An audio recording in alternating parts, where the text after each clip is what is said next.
It's the biggest event in Renegade University history. It's the Black Friday event this year. We will have all of our courses, credits, and memberships from 30% to 50% off. Go to renegadeuniversity.com to check out our Black Friday sale. It's unbelievable, going from Thursday at midnight to Monday at midnight. So again, go to renegadeuniversity.com to check out our Black Friday special. We also have several bundles of courses at steep discounts for you based on various themes: philosophy, history, black culture, left and right-wing politics. Again, go to renegadeuniversity.com to check out our amazing, humongous Black Friday sale from 30 to 50% off. renegadeuniversity.com. Thank you. See you in class. This is the Unregistered podcast, and I'm Thaddeus Russell. This is a show about ideas, people, and behaviors that are considered inappropriate, out of bounds, or beyond the pale. The things you're not supposed to talk about if you're a school teacher, a college professor, a businessman, a politician, a parent, a neighbor, or even a podcast host. These are the things you're not supposed to say or even think if you're a good liberal, a good conservative, or a good citizen. Each week, I'll interview a person who has something bad to say. They might be a journalist or a professor. They might be a porn star or a drug dealer. They might just be an ordinary person with an ordinary job who doesn't care about the rules of polite society. I'm not interested in breaking the rules just to be a troublemaker. I'm interested in people who break the rules of conventional thought and to expand the scope of what is possible to say in our society. I'm interested in people who make me think. Citizen. To put it simply, I'll interview a person who has something bad to say. They might be a journalist, they might be a porn star, or a drug dealer. They might be a Perfume professor, Nationalist. they are, or a drug dealer. Jack, Perfume Nationalist. With an ordinary job. I think you have fans here. It seems like you have fans here. Yeah, it seems like that. Really? I know. He has a podcast about perfume. Why do you listen to that? Or the perfume section. Was anyone here into perfume before? Yeah. Or was it just, okay, yeah. So, Your nose filled up. yeah. Scent pilled. The nose army. Hey, Jack, Yeah. don't be shy with that mic. Pull it on up. Okay. There you go. All right. There we go. Yeah, actually, let's talk to the people here for a second. I am really interested. How many of you have ever listened to the Perfume Nationalist podcast? Have ever? Damn. How many of you listen to it semi-regularly or regularly, like at least once a month, let's say? That's a lot. Yeah. That's a lot. Yeah, that's really impressive. Do you know that he talks about perfume on that podcast? Have I gotten that across? Yeah. So like for the first whole half hour, sometimes an hour, they just talk about perfume, and you stay there. I want to hear about that. I see a lot of vigorous nodding over here. Can you talk about the Perfume Nationalist, what it means to you, like why you like it? Anybody? Well, because it's like definitely the only one of its kind. Yeah. Comparing libertarianism and liberty ideas to a scent. Yeah. And then also kind of delving into 80s pop culture, which is brilliant. I mean, it's so entertaining. It's so entertaining. Mm-hmm. I suggest that there's a very important ingredient to that podcast that makes the whole thing work, and it's sitting next to me.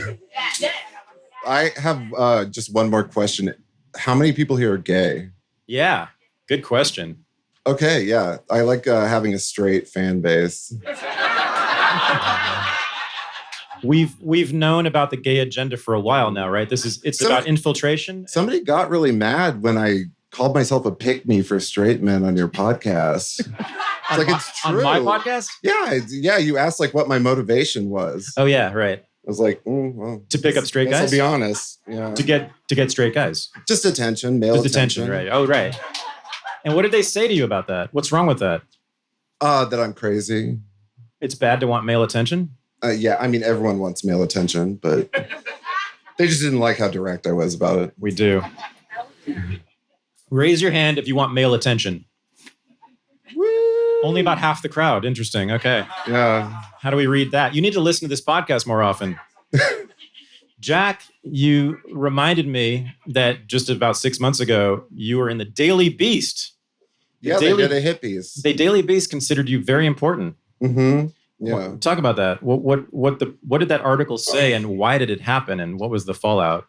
It said that the dirtbag left is flirting with these alt-right Nazis. It was supposed to be, I could tell that this psycho Alexander Reed Ross, which he's kind of a legend in these parts because he goes I've after had my dealings with him, yes. He has dead insectoid eyes. He looks like one of the Nazis in Schindler's List, but he's like an Antifa freak.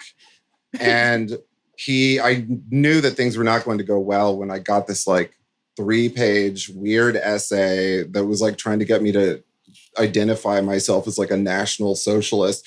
And he like ended with this like weird talk of like the House of Pies in Houston. Like it was obviously this antagonistic thing.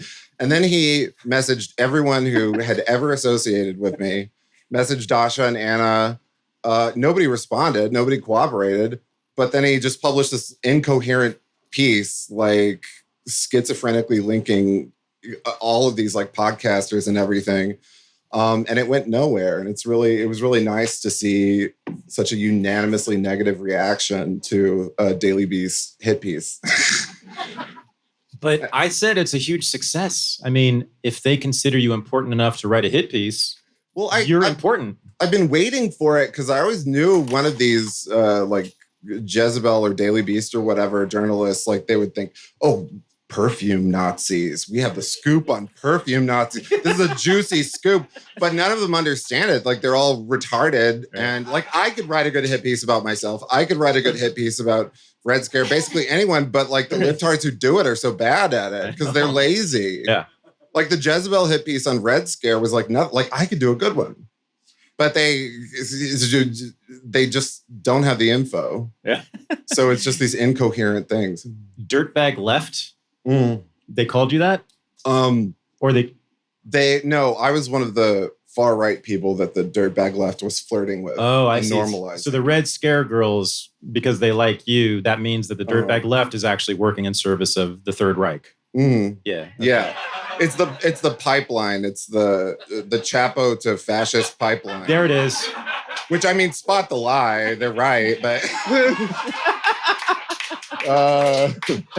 but yeah, I mean that's the thing. But you have to kind of pretend like you don't know what they're talking about. Okay, so Jesus Christ. So I for the last 6 to 9 months, I guess, have been spraying perfume every day. Not on myself, but just in my living space. Mm-hmm. What have you been wearing? I sent you I was afraid you were going to ask me names. Some French stuff. I don't know. You're going to be one of those girls that's like, oh, I don't remember. I always ask women what they're wearing and they go, oh, I don't remember. I knew this was going to happen. I knew that at one point I'd feel really ashamed sitting next to him. Okay. I'll try. I'll send you a list. But then I'm afraid that you're not going to like what I use. But the stuff that I like is psycho. That's something I try to make clear is that I'm not like a YouTuber that's like telling you how to pick up girls. Like I'm a psycho that's like normalizing and justifying my own bizarre tastes. Well, listen, it's made my life a lot better. Well, good.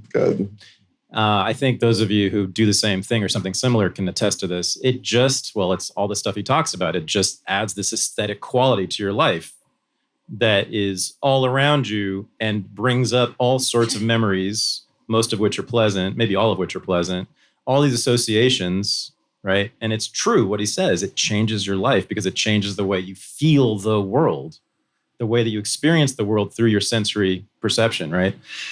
The other thing I've been doing differently over the last 6 to 9 months-ish is noticing what he calls neoliberalism everywhere.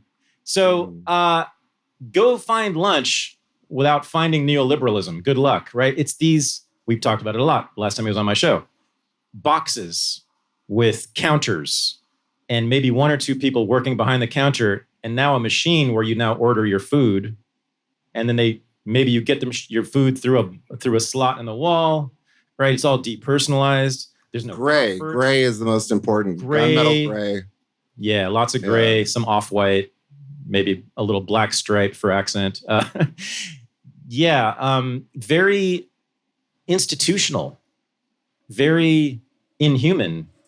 I feel like I'm being moved as an object through those places as fast as I can be moved. It's everything you said, but I see the world through the Perfume Nationalist lens. Anyone else have that experience?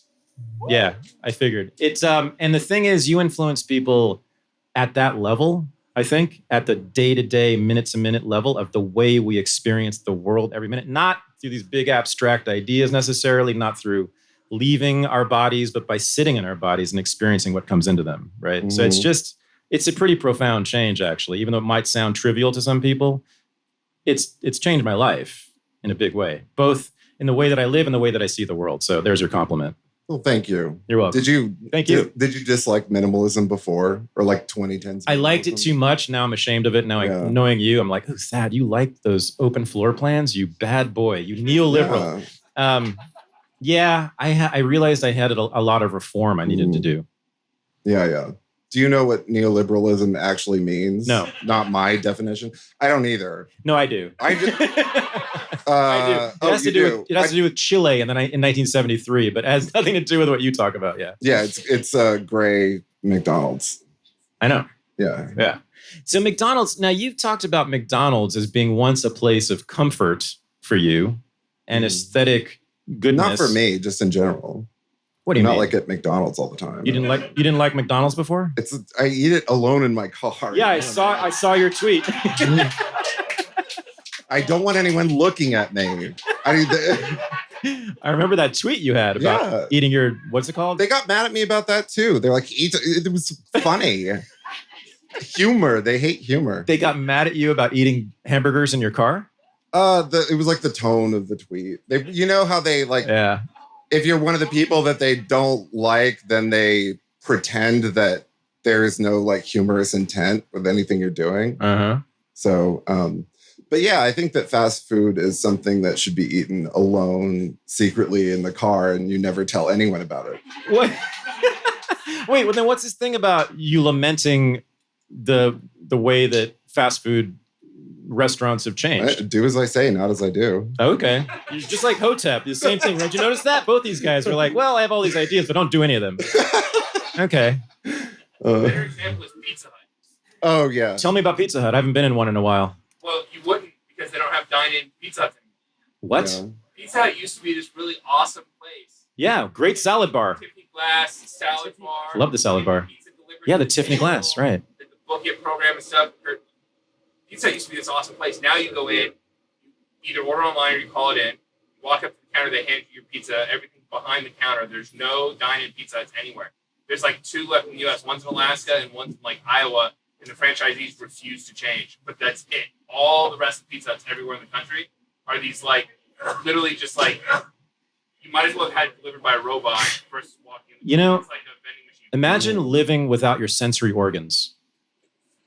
You'll be fine. Barely like You'll survive. You used to walk in Pizza Hut and like smell pizza cooking and stuff, Yeah. right? Burger King is the same way. You can smell Burger King from like 4 blocks away when they're cooking the beef. And Burger King, you can still do that. Yeah. But a lot of other places, like you can't even smell the kitchen, and that is so filtered that you can't even tell what they're cooking. Pizza Hut, they don't even like play music in there. You just go in the creepy little, it's just silent, and they're kind of milling around, and they put the pizza in the microwave, and it's still kind of frozen. It's really, really gone downhill.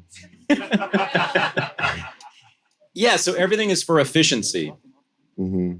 Everything's for efficiency. And surveillance, open plans. They fooled everyone in the 2000s with those HGTV shows.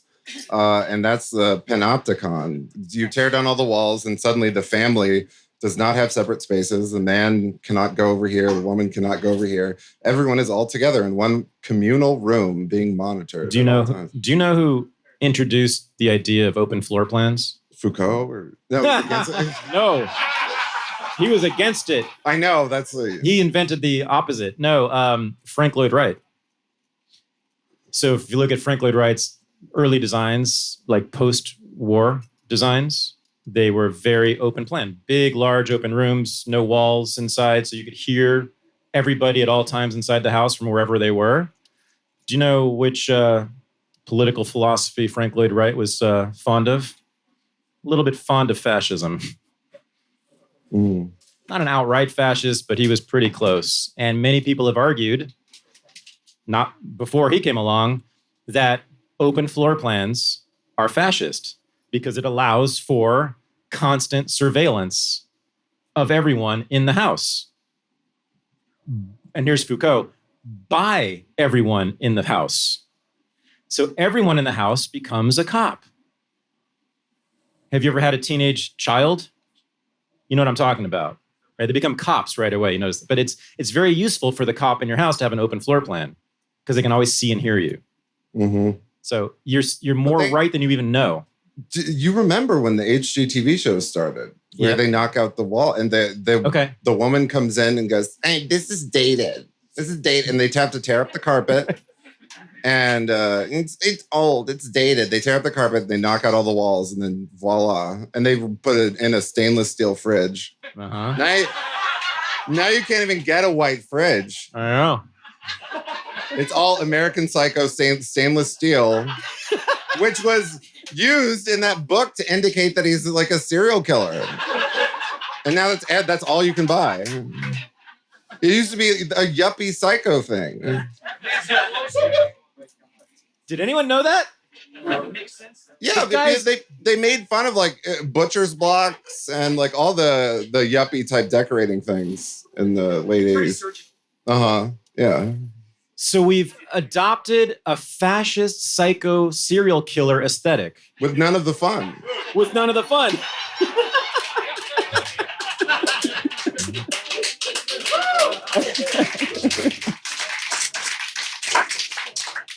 So is the answer, since we're so far gone, just to bring back the fun of fascism, or?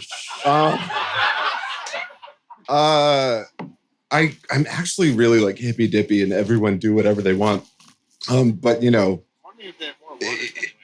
by like 2015, everybody who disagreed with Orthodox liberalism at all, you were Nazi.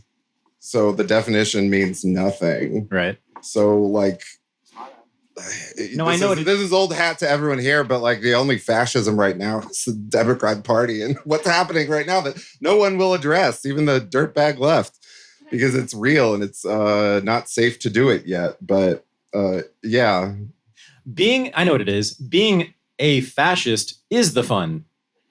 Yeah. But what does being a fascist mean to you? Did everyone see that in quotes? In quotes, see that? I want to make sure it's on the video. Quotes, a fascist. What does it mean to me? You mean being a real fascist? What does your fascist identity mean to you? Oh, well, let's see. I like efficiency and order. I like things to not be customizable. Yes. I like fascist menus, like In-N-Out. I've got to learn to talk about something besides hamburgers, but I need more talking points. But In-N-Out, you don't have any choices. I hate endless customization. I think that everybody should. Oh, you like this? I like the fascist In-N-Out. Gotcha. This is the fascism that you like. Yeah, I just like people not having options. Less choice. Yeah. Why is that? There's too much choice brings down the quality of everything. I don't know. And people are just annoying with their little like food preferences and stuff. And it's all made up. Yeah. Raise your hand if you have an annoying food preference. Can you leave now? Thank you. Okay. Anyway. So less choice. So you're not super fond of democracy then? No. Right. There should be a smart man who rises above, and somebody makes decisions. Well, tastemakers. You need tastemakers because people cannot choose things for themselves. That's why we have all this Hulu and Netflix and everything. So somebody else. This is the role that gays used to play. They used to torture women with fashion. Yeah. Get their hatred of their mother out by binding women up in high heels and everything. And then they were tastemakers because they have the intersexed vision. They can see things that the straight world cannot see. And now gay people are nowhere. They're no tastemakers. So what we need is a smart, you said we need a smart man, but we need a strong man with exquisite taste to lead us, right? Mhm. And gay men were that. They were little kings in the aesthetic world. I mean, Halston, did you see Halston on Netflix? You hated it, right? It was real bad. Jesus It was a Christ. perfect example of what they're doing to gay men now. Because that's the formulaic gay biopic thing. I guess Bohemian Rhapsody was the first one. And now anybody whose Wikipedia page says LGBT, whatever, even though they're all straight, David Bowie and everyone, they make these like Disney-fied biopics. And the white cis gay character is allowed to be what they call complicated, which means that sometimes he doesn't give women enough credit and he's kind of misogynist. And he also doesn't want to gay marry his Mexican or black lover in 1979. So and he gets AIDS, and then the women mourn him. They're the widows of the art world and everything. But yeah, the character flaw they're given is that they don't appreciate women enough. Halston was embarrassing. I hate they should ban smoking from movies entirely because I hate the post Mad Men fake cigarette craze where no one smokes in real life anymore. So every single movie is filled with people campily smoking prop cigarettes, American Horror Story and whatnot. And Halston gives the bug people living in the pod, getting their Uber Eats delivered, a little taste, a little fantasy of like Studio 54. You just get to see it on TV, people having fun, decadence, and it's just so depressing. Huh. Jack, I loved it. You liked Halston? I loved it. The perfume part was the most offensive. The perfume part was calculated to piss you off. Oh. I don't remember the perfume part. Tell us about the perfume part. There's a whole episode about the Halston perfume. Right. And, they clearly had one of these millennial writers that's been online reading the same perfume blogs, getting a little idea of like what animalic is. And as they often do with these mini series, they replace a man in history with a woman who didn't exist. So we have this woman who comes on, that lady that's in everything, Vera Farmiga, whatever. And she has replaced Bernard Chant, the greatest perfumer that ever lived, who made Aromatics Elixir, all the great Estee Lauder perfumes. But they turned him into a woman. She's like asking for inspiration, for like a green chypre fragrance from the 70s. And he brings her a jock strap. He's like, I want to smell like a jock strap. Oh, yeah. It's just like, you can see the 32-year-old millennial writer reading Wikipedia and transmuting that. But they smell oud. No one had oud then. That was designed like my personal hell. That's like the Cenobites. Okay. The Cenobites torture. I didn't know the revisionist history about creating this woman who didn't exist and replacing this great perfumer who was. I guess what I liked about it was that I just love gay male culture, always have. And this was like the pinnacle of it in some ways. And just, he changed the way that American women dress, right? And he also really introduced fashion, high fashion to, didn't he? American women. Yeah, I love that when they explain Halston, they always say, oh, so free and easy and wearable. And Halston stuff, you can't wear a bra.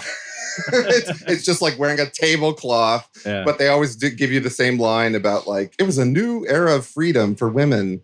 And you're wearing a tablecloth that looks beautiful. You have to really, really skinny. I don't know. I'm trying to think about what is it that I like about gay men so much. I mean, I guess it's their expressiveness in part. And their, I mean, this is going to be cliched, I suppose, but their willingness to express things that straight men will not. Right? They express their desires for comfort, for pleasure. They express their feelings, their emotions much more ably. than we do generally. And they care a whole lot about what the world smells like and looks like and tastes like and feels like. And most of us don't. And without them, this world would be even grayer, wouldn't it? Mm-hmm. And I yet, mean, gays right now are pretty. well, then, right. They no longer do this as much as they used to. They're still around being tastemakers, aren't This they? is like kind of being mean. Who are the tastemakers now? Or are there any? Dasha and Anna. I mean, that's like they're the only people I think of who can like just. They will say the title of a movie, and then every girl online suddenly the next day has the poster in their room. Wow. Like I can't think of anyone else that's like imitated like that. Wow. Nicki Minaj, what about her? Oh, I've always worshipped Nicki Minaj. I know. And that was amazing. Okay, can you believe how that worked out? That I chose Nicki Minaj as the, Apollonian, like Randian hero that Sunday. In the class at RU he taught, yeah. And then that week she did the anti-vax stuff. Right. I was always right about her. Why Nicki Minaj? I didn't notice anything particularly good about her. She's really, really funny. I mean, she was kind of taken for granted when she came out because it was at the peak Lady Gaga when there were all these just infinite girls in wigs, Barbie-looking girls in wigs doing gay stuff. But her rapping, for one thing, she actually writes all of her songs, which the tremendously overrated Lil' Kim never did. And she's just a brilliant wordsmith, and she's really funny. I just think of the phrases just infinite echo through my head like every day. Never did. She got away with calling Lil' Kim but her bubbles like Michael Jackson's chimpanzee. Really funny on Stupid Ho, like a song that played on the radio. Nobody even noticed. Wow. The phrase, the tremendously overrated Lil' Kim never did. And she's just a brilliant wordsmith, and she's really funny. I just think of the echo through my head like every day. The phrases just echo through my head like every. Never did. She got away with calling Lil' Kim but her bubbles like Michael Jackson's chimpanzee. Really funny. She got away with like calling Lil' Kim on the radio. Bubbles like Michael Jackson's she's really funny. On tremendously Stupid overrated like a song that played on the radio. Never did. And she's just a brilliant wordsmith, and she's really funny. Nobody even noticed the phrase. I just think of the phrases never echo through my head like every. Girls in wigs doing gay stuff. Lil' Kim, but her bubbles like Michael Jackson's chimpanzee. Really funny. On Stupid Ho, echo through my head on the radio every day. Wow. Didn't even notice. Wow. The phrase never did. The tremendously overrated Lil' Kim never did. And she's just a brilliant wordsmith, and she's really funny. I just think of the. She got away with like calling Lil' Kim bubbles like Michael Jackson. She's really funny. On Stupid Ho, like a song that played on the radio. Girls in wigs doing gay stuff. Lil' Kim, but her bubbles like Michael Jackson's chimpanzee. Really funny. On Stupid Ho, like a song that played on the radio. Wow. Nobody even noticed. Wow. The phrase, the tremendously overrated Lil' Kim never did. Wow. Now, you call yourself a misogynist. Are you really? Oh no, I love women. Yeah, well, it's love-hate, right? I understand them because homosexuals have women's brains. You say a lot of negative things about women. Well, yeah, because they're so complicit and essential in the worst aspects of the 2010s. Like they were pushing all the gender stuff, all the Me Too stuff, basically all of these big psyops. They were, open floor plans. Yeah, and the stuff that like alt-right guys love flipping out about really tediously, like Drag Queen Story Hour, which doesn't actually exist. It's just that one image that like trad people share with the horns. They're like, this is going on in every library. They all do it. But yeah, that's just like women, just liberal women coming up with those ideas, really. Yeah, but you talk about women a lot more than men, and I'm not challenging at all. I'm just exploring this, but you do present them as having, am I right, more power than men. They do. Don't they come across through his lens as having more power? Mm-hmm. Okay, be quiet over there. This is my show, okay? And I'm the man, okay? Well, okay, ladies, they have more power? I would say so right now. Like, look at us. We've done nothing but demonize you guys. We're all about being down with the vibe. Sorry, but like, we like have destroyed you guys, and we are coming up right now. And like, it's been awful. Like, I'm sorry, but like, I feel so bad for you guys for the last like 10 years. Like, it must really suck to be a man, let alone a white male. Like, holy Jesus. And being a woman is freaking awesome. It is. Why do it? Exactly. Ladies, shut the fuck up. Sit down. Like, chill out. It's fine. We're fine. Open my fucking door. You are now hired as the Renegade University ambassador to the world, and I'd like for you to represent me in particular, and represent really my suffering. I would like for you to stand on behalf of my suffering as you said, white man in this world over the last 10 years. You said, I mean, honey, that's just the least of it. You know, it's a lifetime of suffering, victimhood when you're born a white man, as we all know. So yeah. Now the thing is, this runs somewhat counter to what I've been taught, you know, being from like a feminist family, feminist colleges, feminist friends, feminist world. Men have all the power, don't they? I mean, the president has always been a man. I mean, Fortune 500 companies are run overwhelmingly by men. What are you talking about? The military is still run by men. Nobel Prizes are mostly won by men. So what? But who wants to do those things? I don't want to do it. Who wants to do those things? Because girls just want to have fun? Is that it? Do you want to talk to them now?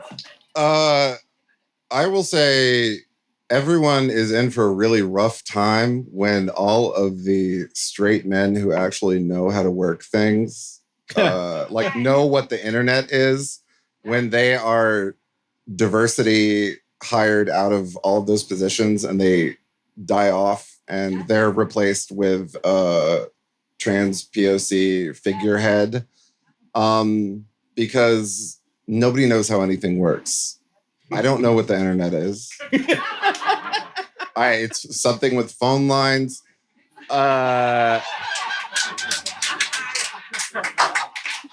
See, I'm a woman. I know. Should I say I'm sorry? Yeah. But think of who's going to be flying your planes in the future. We're in for a rough time. Yeah. That Apple design, the Apple minimalist design that we can all work like chimpanzees, that doesn't require knowing what the internet is. Yeah, when there's no one steering the ship and it's just a bunch of like weird HR spreadsheet jobs. Yeah. So historically, it's been divided up this way. Women get the house and we get the outside the house. It's been called, you know, the private sphere, if you want to be academic about it. The women are the sovereign of the private sphere and men have been the sovereign of the public sphere, right? Where, in other words, women are allowed to basically have control and have the power inside the house, and men are granted power outside the house. Well, the thing is, if you have power inside the house, really, what power do you not have? Yeah, exactly. Could that be the way to go at this? I mean, if you control what goes on in the house, what you see on the walls, what your feet touch, right? What you smell, what you eat, where you sleep, how you sleep, sex, all that. I mean, if you control all that, don't you control someone's life? Everyone's life? I don't know. I'm just making an argument for a matriarchy here. Yeah, okay, so women can basically do anything that they want. They'll get hired for every job now. That over too, men. Yeah. They'll get higher pay. I've been explicitly, they paid a girl like 5 years younger than me who started the same day, less than me, just openly in a woman-run company. And they were fine with it. Wow. Then they can also renege on all of that and eventually become a mother, and fulfill these more conventional roles. But the man is always just expected to be a walking credit card with googly eyes. That's just not. He's just money. Just treat them like bank accounts, and it's so depressing. Think about everyone treats their father. It's just your dad just gives you money. He's just credit card with googly eyes. But it's so cynical and it's so mean. Like, people are just absolutely cruel to straight men, and all of this constant like double-edged sword, like catch-22 of their like, you need to be more in touch with your emotions and more open about your emotions, and then you're instantly mocked. Yeah. If you are emotional whatsoever. Basic male sexuality is completely demonized. Yes. Like, in every way. It's just like male sexuality is the driving force of civilization, and it now has no socially acceptable outlet except putting on a wig and pretending to be a woman. And like, so much of the gender mania of today is straight men who don't have any sexual outlet, seeing the trans stuff and like performing this character where suddenly they're allowed by society to be sexual, and they have this like Caligula like power, and they're not responsible for anything. Acceptable outlet except, and it's untenable. Like, it can't go on and on. Like, so much of like the gender. Like, how many more decades of sex panics do we have? Straight men more decades don't have any sexual outlet, seeing the trans stuff and like performing this character where suddenly they're allowed by society to be sexual, and they have this like Caligula like power, and they're not responsible for anything. Socially acceptable outlet except, and it's untenable. Like, it can't go on and on. Like, so much of like the gender. Like, how many more decades of sex panics do we have? Straight men who don't have any sexual outlet, seeing the trans stuff. More decades of performing this character where suddenly they're allowed by society to be sexual, and they have this like Caligula like power, and they're not responsible for anything. Socially acceptable outlet except, and it's untenable. Like, it can't go on and on. Like, so much of like the gender. Like, how many more decades of sex panics do we have? Straight men who don't have any sexual outlet, seeing the trans stuff and like performing this character where suddenly they're allowed by society to be sexual, and they have this like Caligula like power, and they're not responsible for anything. Socially acceptable outlet except, and it's more decades. It's untenable. Like, it can't go on and on. Like, so much of like the gender. Like, how many more decades of sex panics do we have? Straight men who don't have any sexual outlet, seeing the trans stuff and like performing this character where suddenly they're allowed sex panics. Yeah, I see women, not all the time, but often enough on Twitter, on Facebook, wherever, Instagram, make comments about like a guy being hot. You know, that happens. It's a semi-regular thing, right? Guy's hot, guy's handsome, guy's sexy. Got it. I want to do this guy, whatever it is, that kind of thing, right? We can't do that. You know that? We can't say anything about a woman in that way publicly. Have you noticed on Twitter? No one does. No man ever does. We can't do that. Talk about repression. This repression of male sexuality, the demonization of male sexuality across the board. You can't say a woman's pretty. No. You can't say a woman's pretty and not get in trouble. This word, I remember when... And we wonder why we have mass shootings in this country. If you shut down all the men's sexuality from open expression, what did Freud say about repression?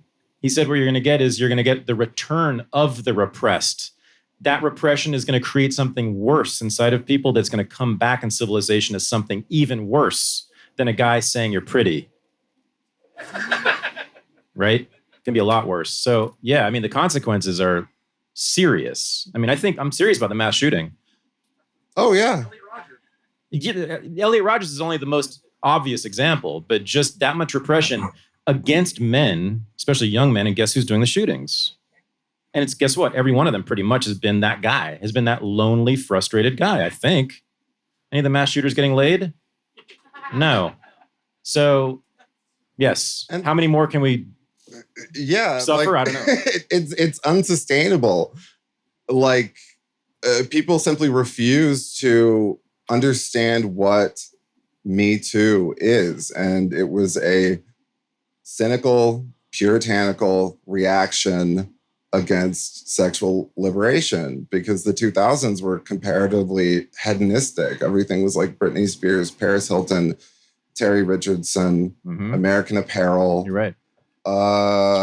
Girls were so openly sexual in the 2000s. They used to just go, my boobs hurt.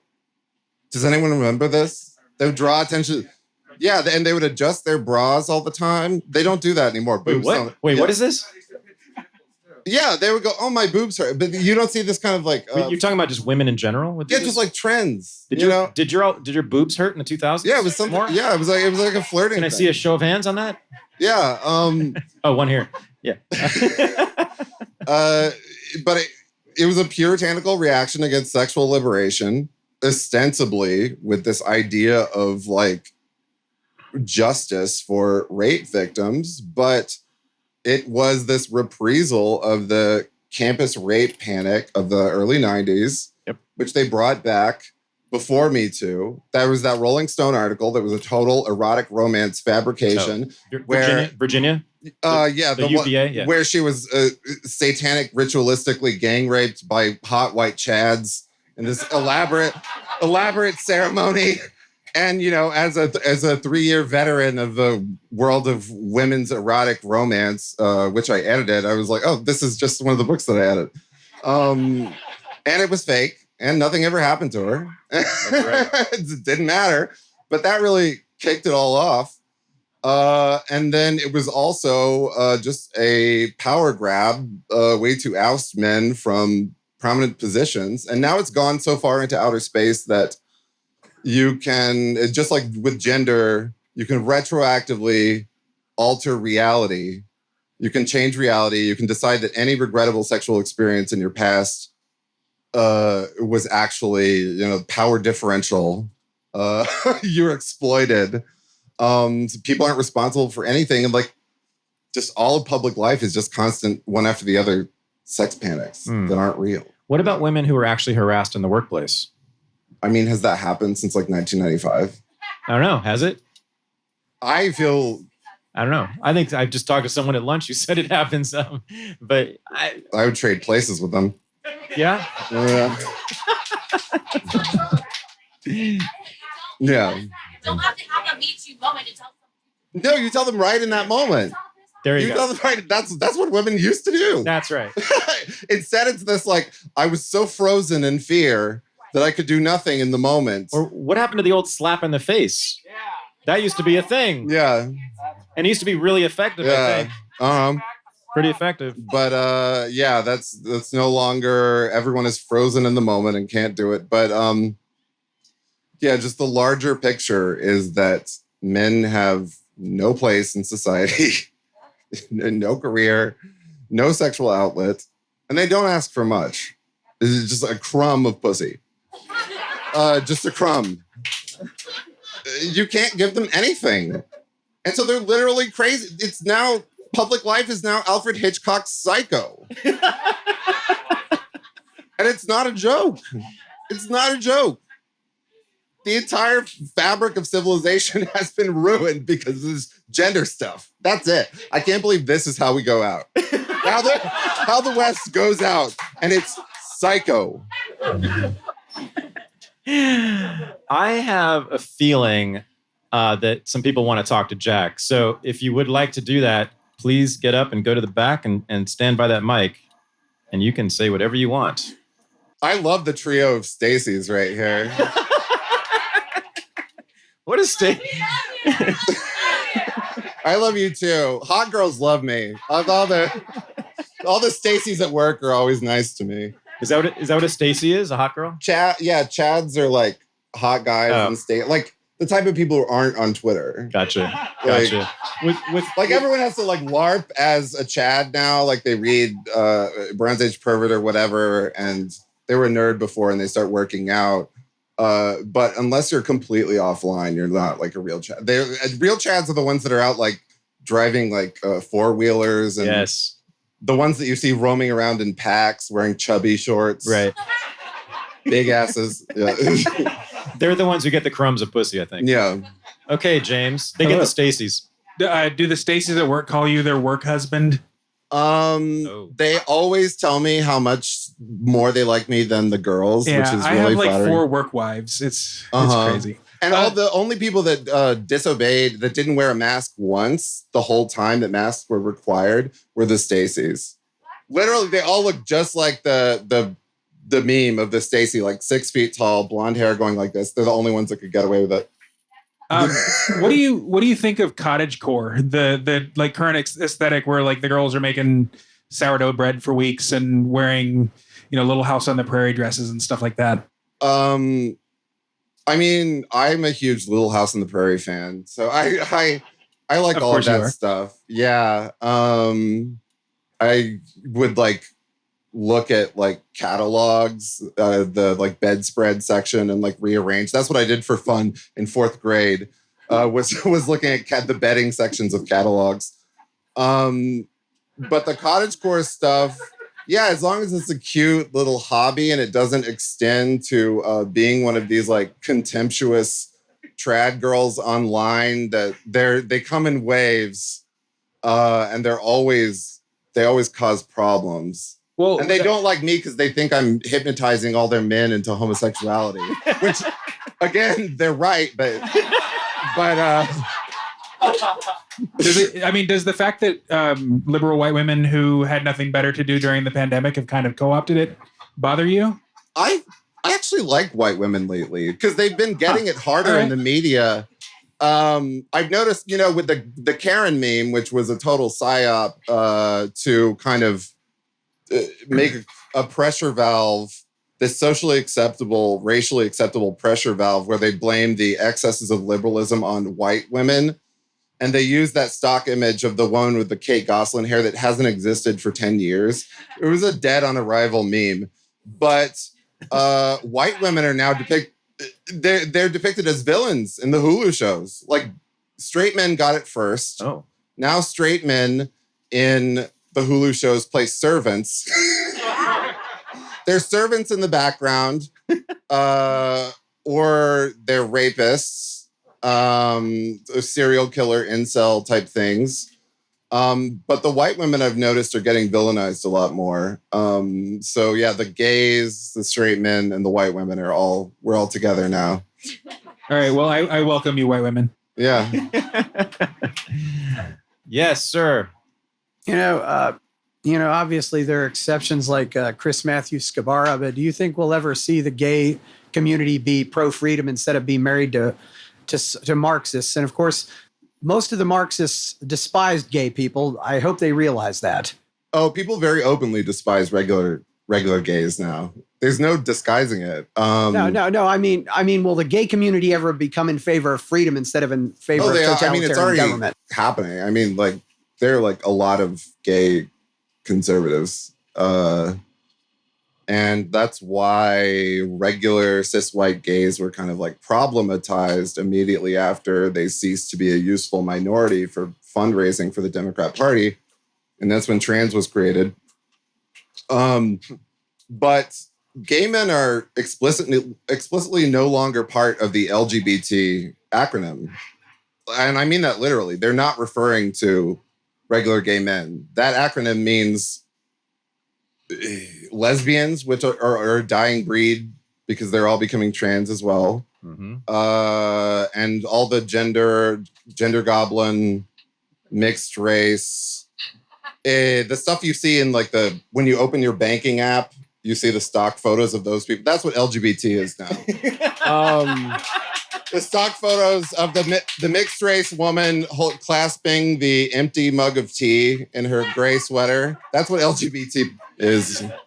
So it's already happening. It's just a lot of gay men suffer because they have no straight friends and no contact with straight men. And it's like really healthy and mutually productive for gay and straight men to be friends, because gay friendships are all about like drama, bitchery, divas, gossip.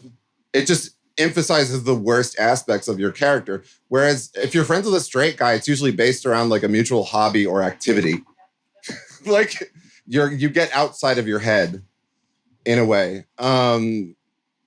But it's just up to gays to disobey more. But I see there are a lot of conservative ones. Disobey, gays. Yes, Kennedy. Awesome.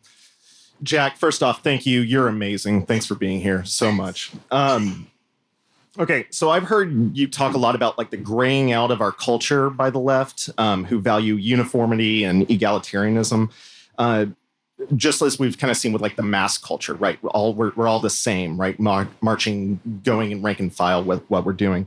But I've also still seen a lot of like the LGBTQ community and the cultural push from the left. And then even my friends who still like value flamboyance and self-identity. And, we love individualism and personality.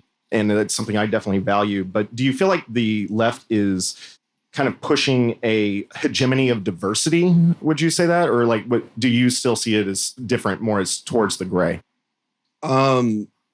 Diversity is exactly the opposite of what they say it means. It's one of these like communist propaganda terms that they use. Diversity means that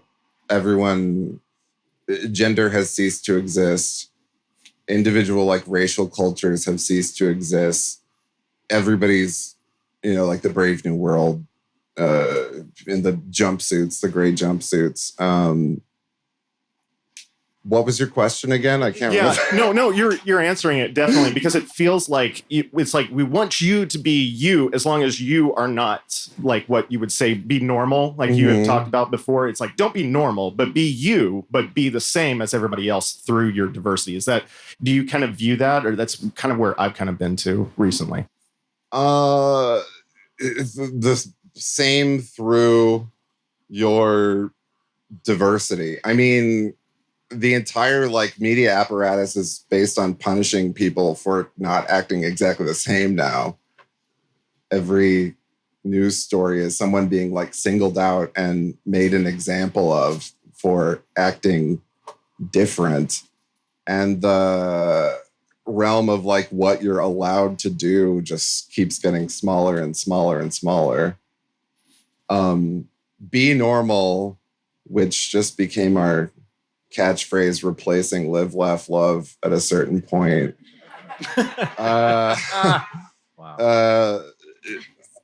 Be normal just means to live by the golden rule. It's kind of an online thing where everybody has a little weird persona, weird little anonymous persona. And since we're forced to be online now, I wish everyone would allow more of their real lives. like be a vulnerable person and treat others how they want to be treated. Yeah. I don't know. But utopian. Yeah. It is utopian. Unrealistic. I've said it before. The Perfume Nationalist is an original 60s hippie podcast. So, yeah. Can we talk about that for a second? What is 60s about it? Mind expansion. The psychedelic journey inward. The emphasis on patchouli. Yeah. In the way that like in the 60s, they were all about exploring Eastern religions and all of that stuff. I mean, getting people into Knots Landing is kind of like getting people into an Eastern religion, I think. Love it. Matt. Yeah. Jack, I just want to say you were hilarious throughout the interview. I enjoyed it. I was wondering, you seem pretty pessimistic about the sex scares that you said. How many decades of sex scares are we going to have? Do you see a way out of that? Not unless people reject the entire framework, the entire liberal framework. Like, you can't go through, as the conservative talking heads do, and facts and logic each little trap that the liberals set before you. So you'll always hear them responding whenever the libs ban some other children's book or whatever. They act like that there's some kind of coherence to liberal thought or some kind of morality. There's no morality until you see that it's just a giant, nebulous, all-consuming black cloud, like in the Never-Ending Story. And there's no basis in justice for anyone anymore. There's nothing. It is just about absolute authoritarian, satanic evil. And people need to realize that there's a good side and a bad side right now. And it's very clear. And the bad side is this giant, ever-expanding holding tank that they variously call the alt-right, the COVID, anti-vaxxers. The way that they've put all of this different thought into this category of that they pretend is Nazis, something that doesn't exist anymore. It's just mind-blowing. But we're in like a mythological, biblical moment right now. And I think people don't take the threat seriously enough. Everyone clings to the idea of being a good person because they're associated with the Democrat Party. And you're looking total fascism in the face right now. Like, COVID is...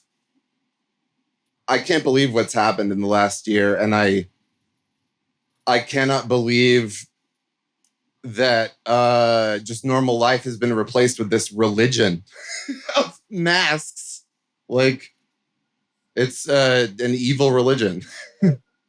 Yeah, it's a cult. Yeah. it's a straight cult.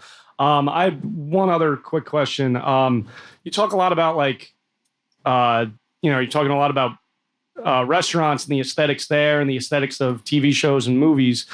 How do you feel about the aesthetic of music, like in recent times, and where that's been going? It's nowhere. The last 10 years, it's right been on.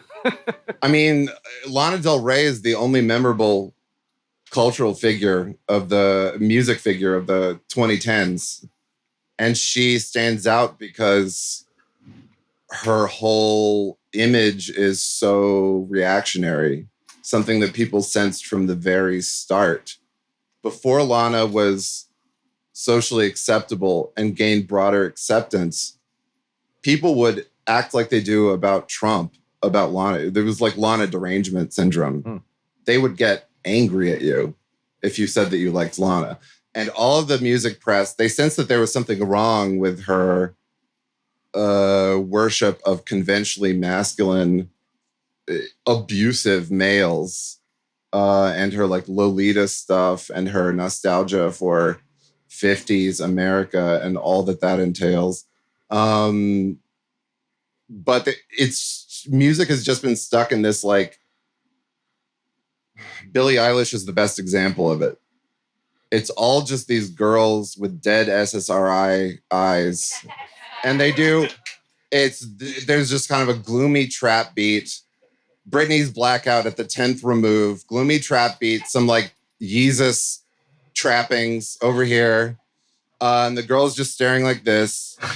And she doesn't sing about love or sex unless the sex is some kind of showy, like, masturbation, like, I'm a woman and I masturbate. You don't even see that.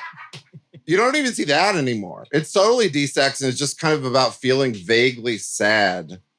But then they have to explicitly add random satanic imagery to all of it. And I normally don't even like care about this stuff that much.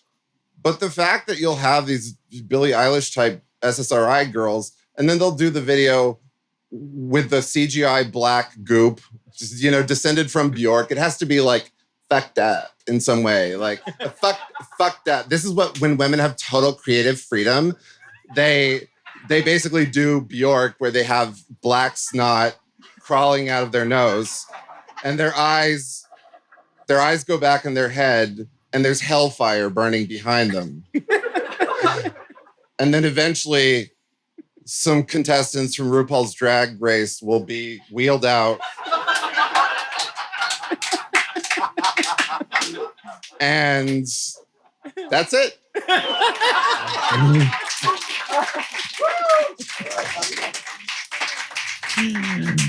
That was Oh my. Yes, Brian. that was beautiful. So Thad mentioned that you know he loves you and he's got this strange fascination with gay people, and Strange. It's very healthy. strange. And I you thought should have strange, it too. What? No, what I meant was you indicated that you Brian, didn't know where it came Answer from. for that right now. What? Answer for that. Okay. No, go ahead. I'm just kidding. I don't care. Yeah. I mean, you do, and that's fine. Come here, sweet boy. Okay. Keep talking. Later. Dig that hole deeper. So anyway, so like strange as in it sounded like you didn't quite know where it comes, or you're exploring why you have that. Yes. And one thing that I noticed is that with you and also with Hotep Jesus, like you're able to speak out in ways like you can say the word bitches about women and there's like no perceived danger there. And whereas There with is. like, is there? Oh, Dude, they don't seem scared of you. He was in to the me. Daily Beast, not you. Like there's this heady danger, but there's not like this fear that you might like come like violate or whatever. Maybe I'm wrong, but like it seems like the reason what's his name is a Little Uzi Vert. I get everything mixed up, but why the guy can put on the horns and like Satanist or whatever. Lil Nas X. Lil Nas X. Oh, yeah. Like AstroTurf. He's like a Just dude. call him AstroTurf. AstroTurf is on the screen and he's like a gay black dude. Like I'm not scared when he tells me that he's the devil and he's going to come rape me or something. Like it's laughable. And that's why when like maybe straight men, like people are like, bad. It's because there's what Always Sunny called the implication. Like everybody knows there's only so far. And it's like, it's understood. I think like, even though everybody talks, they're put down. Everybody knows like there's a point and we're fine. Like it's further than we thought, but like, still, if I were to say certain words that you could say, and it's fine. Which words? Nigger, faggot, like those words. Just that one? Nigger and faggot. I don't know. Cunt. There are Any other others? ones. I don't know. Like I could string them together in ways like I'm gonna get you drunk and fuck you later, whether you like it or not. Like that's a bad one. Like there are bad Brian, things you're I really could getting say. warmed up over there. I have long hair. Like everyone recognizes, like the way I stand, I'm harmless. I think people understand that. But like if I were bigger, it would be a problem. I think. What is he talking about? I'm talking about like the perceived harmlessness comes like social freedom. Like you're allowed to say things and people don't get upset. Like whereas if it's, you know, I don't know, somebody who's important and strong and looks like they could get away with some shit. What? You get a hood pass. Yeah. So like it's really fun when I like meet a new straight guy and I make it clear that they can say homophobic and racist and misogynistic thing, and they're so scared. So like you have to say it first and like normalize it. But yeah, everyone likes it. Everyone likes having an outlet, of course, to tell the truth about all of these things because it's so tightly repressed, and they all have questions. Like, you know, And it's really fun to inform them when there's something like Demi Lovato and they're confused by it. And I can just tell them, oh, that's not real. None of that's real. There's nothing to do with like gay liberation here. This is just crazy counterculture nonsense, and you don't have to worry about it. Lil Nas X was manufactured. Lil Nas X. Okay, that reminds me. So the West is dying because everyone is a bottom. Everyone, men, women, gays, and I don't mean the literal act of getting fucked in the ass. I mean the identity of being a bottom and not being responsible for anything and being this like helpless, like mewling twink passed out on ketamine on the couch, waiting for a daddy to come along and pay for things.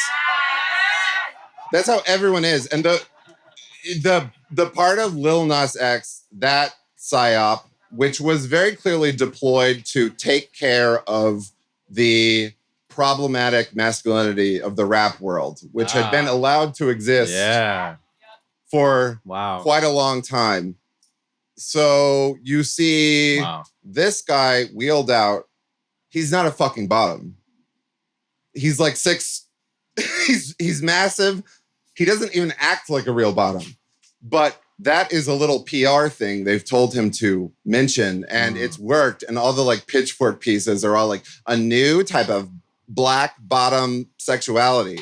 And it's just calculated to enrage black men and everyone. But the cynical bottom thing is like the funniest thing about Lil Nas X.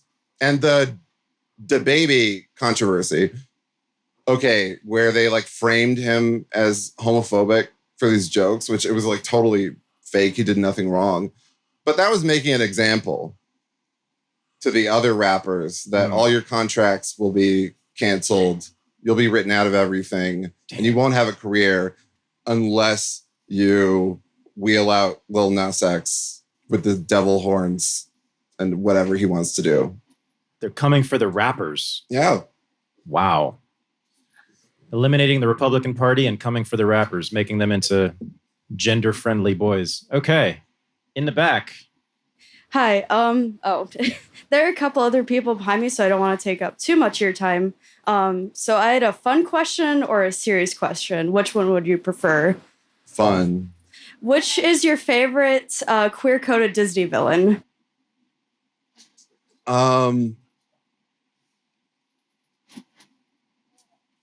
I have to say the Wicked Witch and Snow White. There's just no better. She's the original one. I was always obsessed with the Disney villains, as all gay kids are. Before there was like the explicit like market for that. Like now they're doing all the villain movies. But that witch is still scary as hell. And she's also beautiful and glamorous when she's not a witch.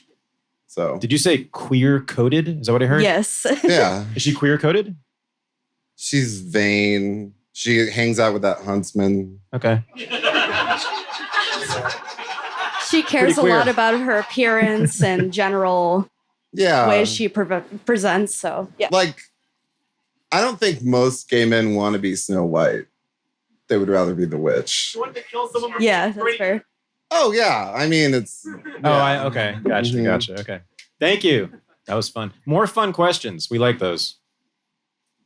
All right. So you talked a little bit about the 60s earlier, but it also seems like listening to your podcast and some of the things you say, you kind of vibe with the 80s a little bit, like some of the shows you mentioned, people smoking inside carpet. Like those were not invented in the 80s, but that's kind of like the last time they were really around strong. And so going in with some of the other things you were saying, I was curious if there were like sexual dynamics from the 80s that like maybe kind of ruled that we need to get back to. Like obviously like a lot of stuff sucked in the 80s. Like we could do without the war on drugs and like holding on to some of this shit. But like there was like WWE, guys that were like swole, chicks with big hair, makeup, lipstick, stuff like this. Nice. Do you feel that there are like aesthetic things that we should be pulling from say the 80s rather than like the 50s or like LARPing some 1776 bullshit that we should be like playing up? Just aesthetic things, or things you vibe with from the 80s, like the sexual dynamic then that like are gone, like they're just adios. So in the first season of Dynasty, Blake finds out that his new wife Crystal is taking birth control without telling him, and so he rapes her on a bearskin rug. So there's that.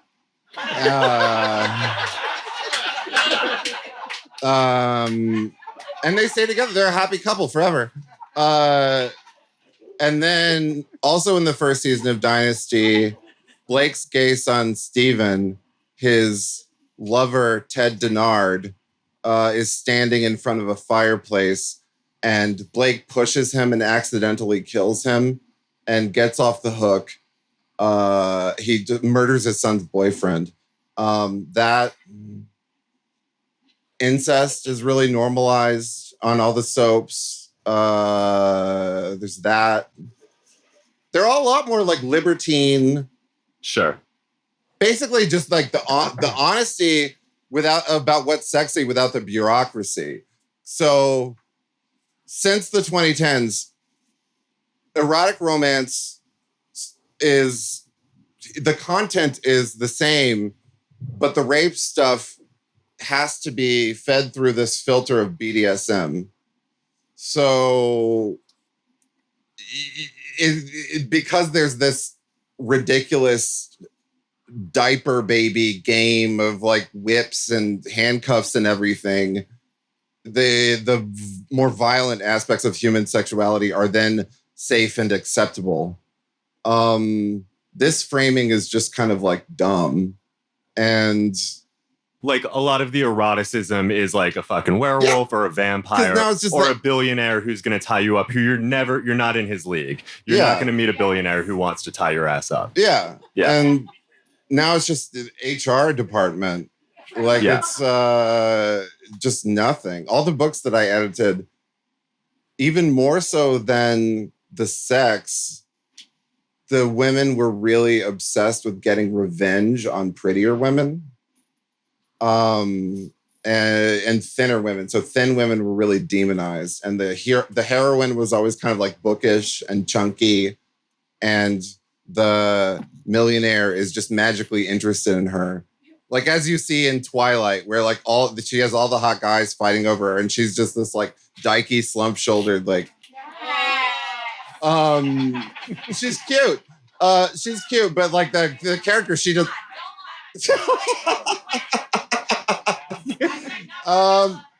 yeah. I love the trio of Stacys. My favorite. With sexual dynamics from the 80s that we should bring back. I mean, so I guess incest. And rape. Yeah.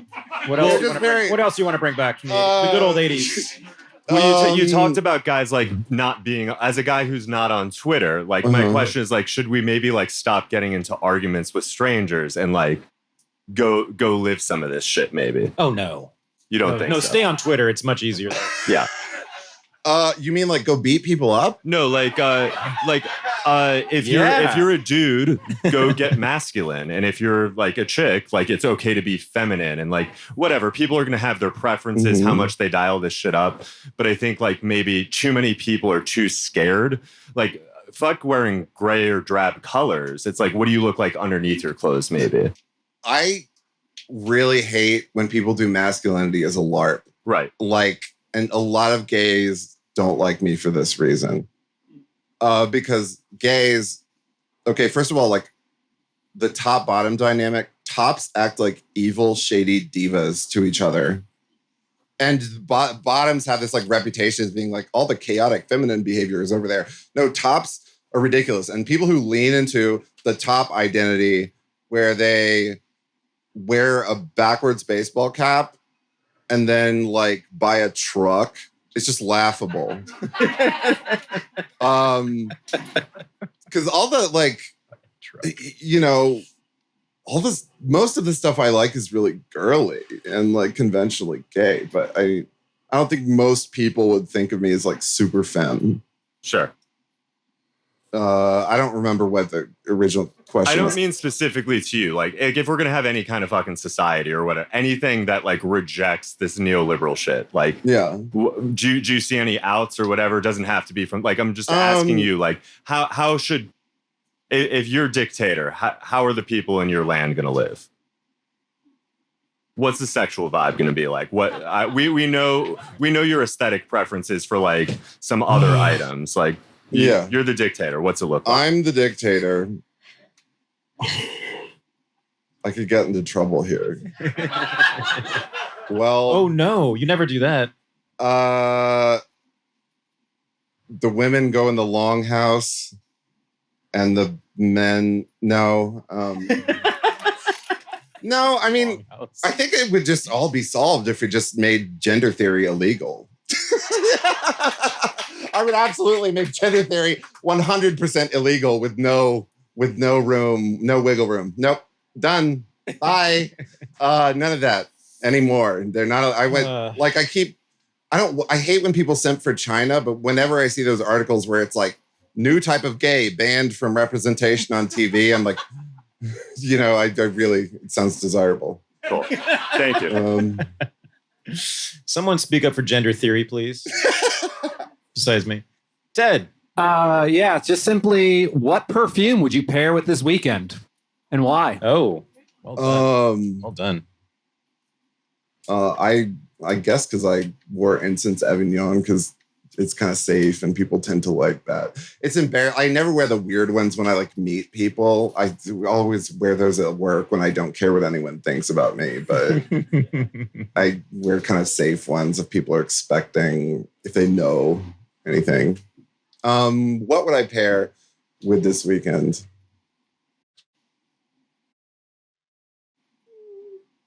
Patchouli in the Texas sun. There you go. All right. I enough vote for for me. patchouli.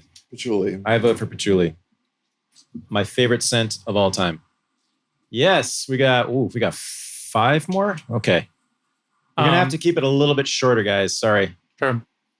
I live next to one of those Pizza Huts that's closed down. Oh. It's eerie seeing it. But it did make me really think about some of the things you guys were saying up here.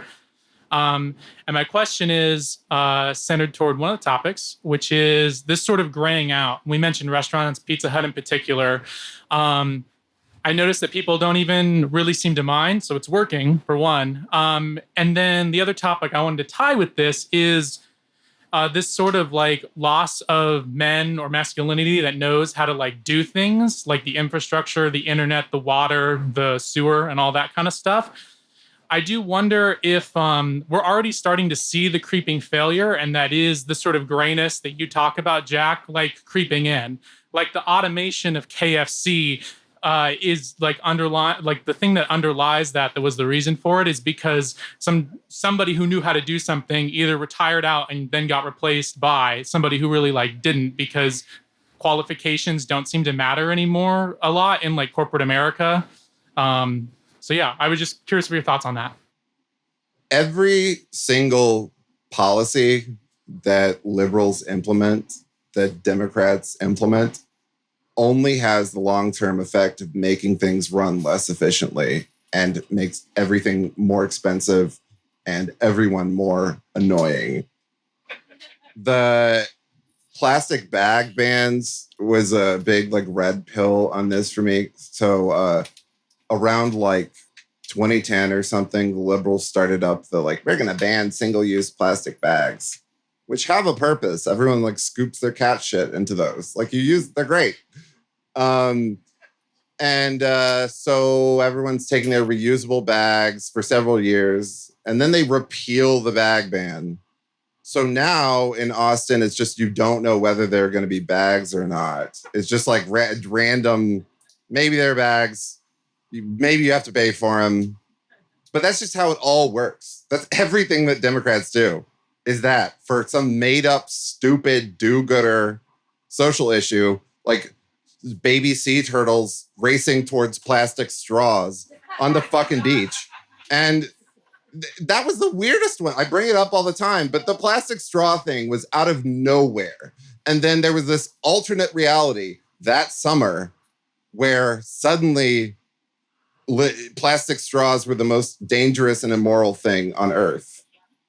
But yeah, everything runs really inefficiently. Self-checkout, another great example, because self-checkout, rather than someone just checking your groceries, putting them into a bag for you, you do it yourself, and then there's an employee that comes over every 3 seconds when you misplace something on the little scale thing, and they enter their code.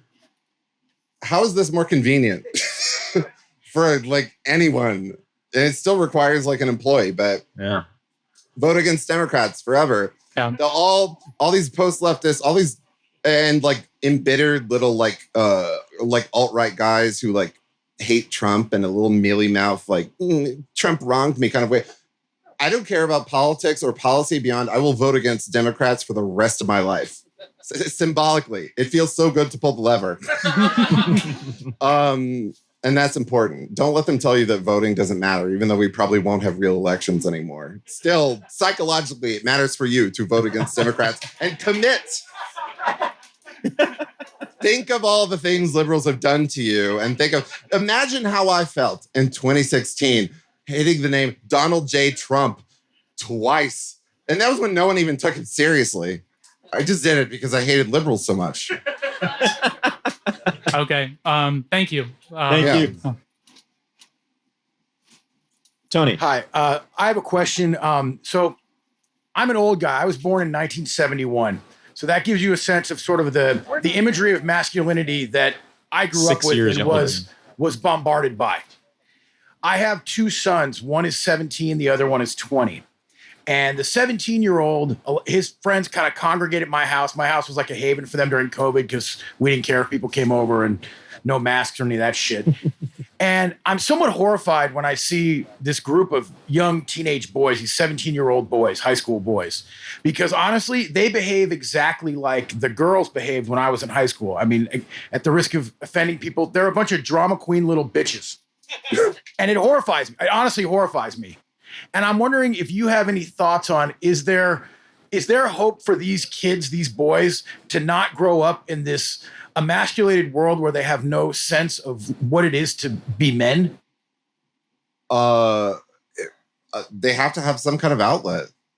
And it's funny coming from me because I was the like soft, larval, effeminate child who hated sports, and I still like even thinking about team sports makes the bile rise. It just makes me nervous. But yeah, it's coming from me. But they have to like boys have so much energy, and the whole school shooting thing, like you were talking about, it's that male energy is just totally demonized, and so you have these just female authority figures just constantly going around cloistering them, making them be quieter and quieter, medicating them. They like every guy I know that was ever like remotely sad and had like a career woman mother, they got put on SSRIs in like 6th grade because they said they were sad once. And it's right, they ship you right to the therapist, and then they don't get off the SSRIs until they go down the Chapo to fascist pipeline at age 25 and find out it's bad. Is there hope?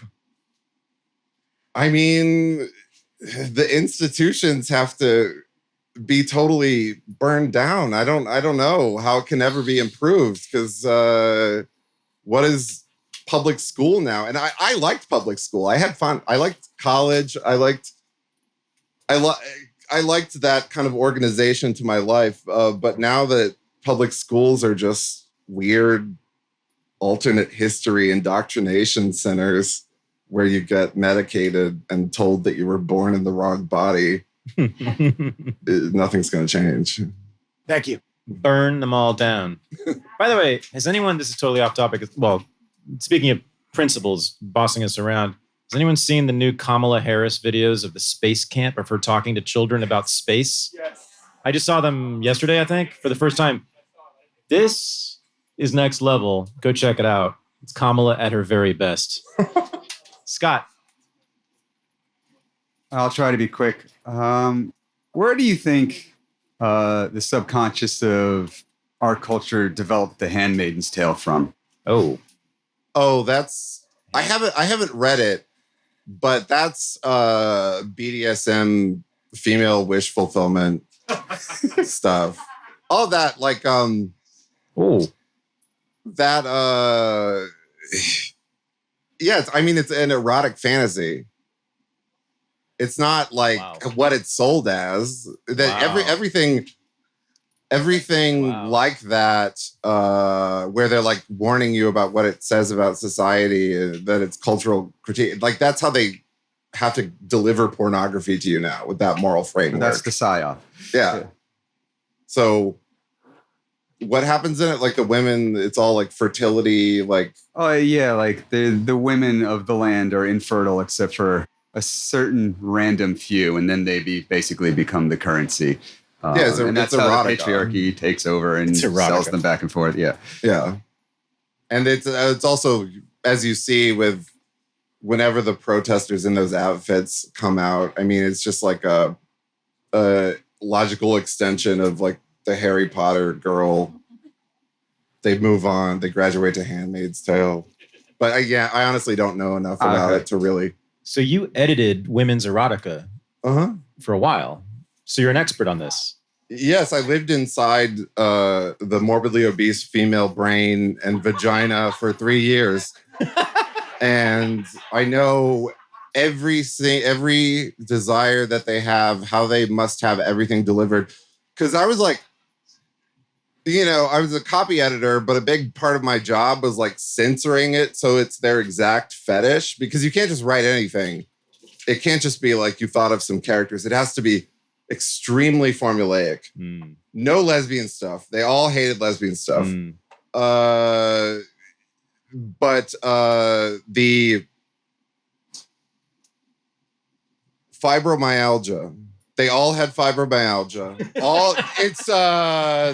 All the women who write and read this stuff, which it's all secret. It's really funny because they're just reading like this hardcore porn with descriptions of like twinks, sphincters being penetrated by werewolves. But their husbands, if they have one, just think that she reads all the time.